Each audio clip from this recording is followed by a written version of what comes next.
அஸ்ஸலாமு அலைக்கும் வரஹ்மத்துல்லாஹி வபரகாத்துஹு. மதீனாவில் உள்ள புனித ஸ்தலங்கள். அல்லாஹுடைய தூதர் ஸல்லல்லாஹு அலைஹி வஸல்லம் அவர்கள் கூறினார்கள், என்னுடைய வீட்டிற்கும் என்னுடைய மிம்பருக்கும் இடைப்பட்ட பகுதி சொர்க்கத்தின் பூங்காக்களில் ஒரு பூங்காவாகும். இந்த செய்தி அப்துல்லாஹ் இப்னு ஸைத் ரலியல்லாஹு அன்ஹு அவர்கள் மூலமாக அறிவிக்கப்பட்டு ஸஹீஹ் புகாரியில் 1195 என்ற எண்ணிலே பதிவு செய்யப்பட்டிருக்கிறது. அல்லாஹுடைய தூதரால் அறிவிக்கப்பட்ட இந்த இடம் மதீனாவிலே மஸ்ஜிதுன் நபவி பள்ளிவாசலுக்கு உள்ளே ஒரு பகுதியாக எடுத்து காட்டப்பட்டிருக்கிறது. அந்த பகுதியில் விரிக்கப்பட்டிருக்கக்கூடிய விரிப்புகளால் வித்தியாசப்படுத்தி காட்டி அந்த இடத்தில் தொழுவதை அங்கு செல்கின்ற யாத்ரீகர்கள், ஹஜ்ஜுக்காக வேண்டி உம்ராவுக்காக வேண்டி பயணிக்கக்கூடியவர்கள் மிகப்பெரிய பாக்கியமாக கருதுகிறார்கள்.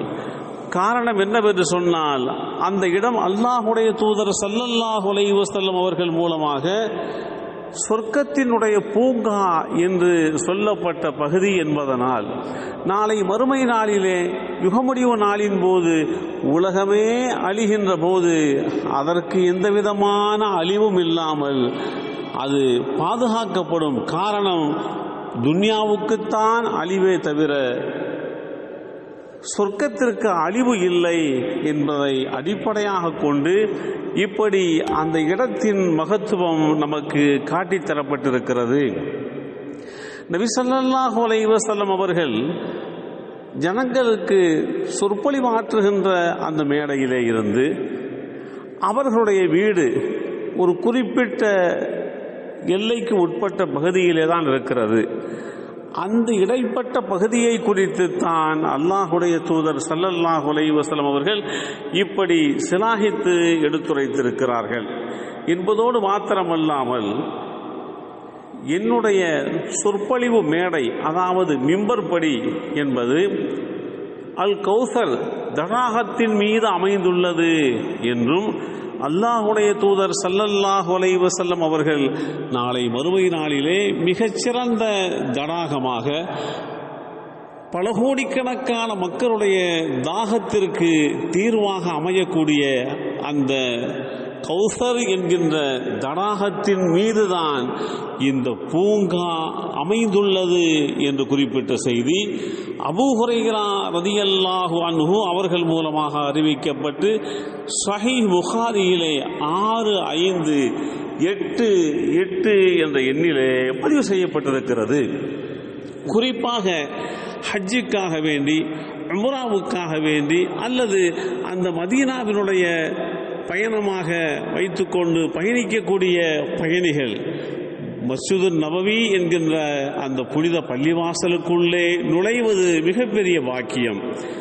காரணம், உலகத்திலேயே மிகச்சிறந்த பள்ளிவாசல் என்பது மக்காவில் உள்ள புனிதமான அல் மஸ்ஜிதுல் ஹரம் என்ற பள்ளிவாசல்.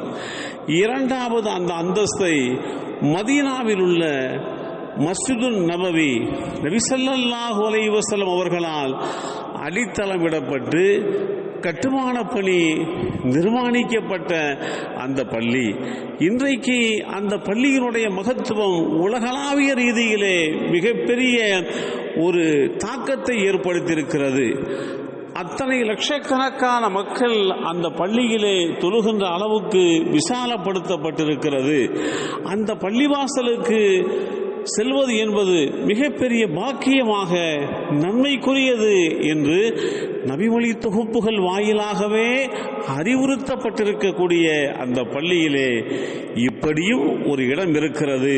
எல்லாம் வல்ல அல்லாஹு தஆலா புனிதமான மதீனாவிலே ரௌலத்துல் ஜன்னா என்ற இடத்திலே நின்று அல்லாஹுவை தொழுது வணங்கி வழிபடுகின்ற வாய்ப்பை அல்லாஹ் நமக்கும் நம் சந்ததிகளுக்கும் வழங்கி அருள் புரிவானாக. அஸ்ஸலாமு அலைக்கும் வரஹ்மத்துல்லாஹி வபரகாத்துஹு.